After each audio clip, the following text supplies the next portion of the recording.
Salut à tous, alors aujourd'hui on se retrouve pour une nouvelle vidéo. Comme vous le voyez dans le titre, on va revenir sur les secrets cachés, les rumeurs sur Orelsan.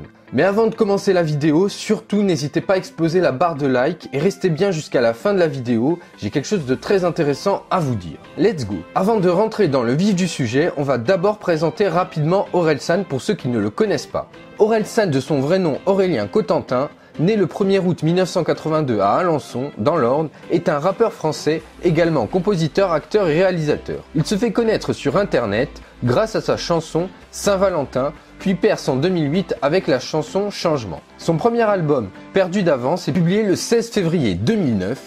En mars 2009, une polémique éclate autour de son titre Sale pute. Un morceau ne figurant pas sur l'album est uniquement disponible sous forme de clip sur internet. Lorsque la secrétaire d'État Valérie Létard y dénonce une incitation à la violence envers les femmes, ce qui ralentit les ventes du disque. L'album sera néanmoins nommé au prix Constantin de 2009.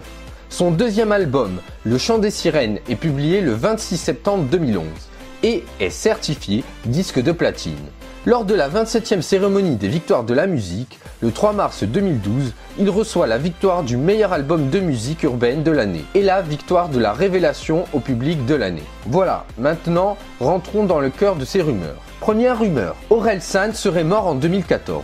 En fait, pour recontextualiser cette rumeur, ce jour-là, Orelsan n'avait plus de batterie sur son téléphone et il avoue avoir reçu plus de 70 messages. En fait, la rumeur disait qu'il aurait eu un accident de voiture. Et même si c'était une rumeur, on le sait, il y a toujours un doute, on peut jamais savoir. Mais comme il était avec son frère, sa famille a été prévenue assez rapidement et son entourage ne s'est pas inquiété plus que ça, vu que son frère prévenait tout le monde. La deuxième rumeur serait qu'il aurait peur des Pères Noël depuis qu'il a été choqué par un Père Noël agressif lorsqu'il était petit.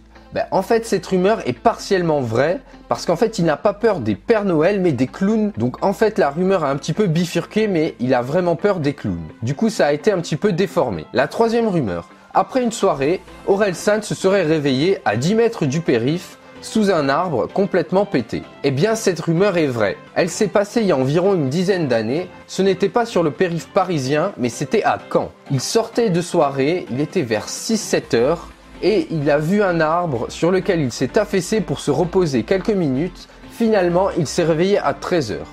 Et pour l'anecdote, c'est l'une des plus grosses hontes d'Orelsan, et c'est même un chien qui l'a réveillé. En plus, c'est l'heure à laquelle tout le monde va au travail, donc il a dû se faire cramer par bon nombre de personnes. Quatrième rumeur, Orelsan serait en couple avec une actrice française très connue. Eh bien, cette rumeur est apparemment totalement fausse. Pas plus d'infos à ce sujet. D'après ce que j'ai compris, Orelsan est casé depuis maintenant de très nombreuses années avec la même personne. Gwyneth Paltrow serait fan d'Orelsan. Eh bien, cette rumeur est vraie. Elle aurait rédigé un article, un message sur son blog où elle aurait dit tout le bien qu'elle pense d'Orelsan et aurait même avoué qu'Orelsan serait l'un de ses coups de cœur. Cet article avait d'ailleurs été partagé sur Twitter sur lequel il avait répondu. Donc cette rumeur est bien vraie, comme quoi sur internet il existe aussi des rumeurs qui sont vraies. Autre rumeur, Orelsan aurait voulu faire la cover et les photos de son album dans le métro parisien, mais il n'a pas pu le faire.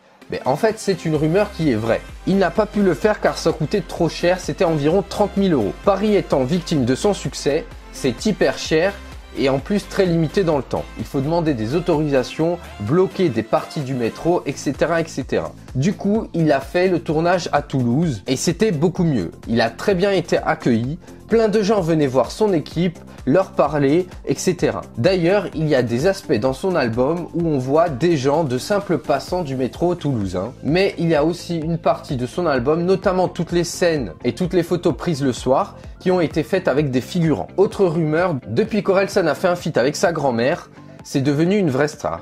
Eh bien, cette rumeur est vraie. En effet, depuis qu'il avait tourné un clip avec sa grand-mère et même fait un featuring, sa grand-mère est devenue la superstar de son patelin. Elle fait notamment des selfies dans les supermarchés où elle est maintenant archi connue. C'est presque une star. Gringe, le pote d'Orelsan, serait en fait son beau-frère. Eh bien, cette rumeur est fausse. Gringe n'est pas du tout, mais alors pas du tout son beau-frère. D'ailleurs, Orelsan a explosé de rire à l'écoute de cette rumeur. Autre rumeur, Orelsan aurait kiffé faire un morceau sur Brigitte Macron, mais n'aurait pas osé par peur des soucis et des différentes polémiques. Eh bien, cette rumeur est complètement fausse. D'ailleurs, Orelsan n'a aucune idée de d'où peut venir cette rumeur, tellement elle n'a aucun sens, aucun rapport.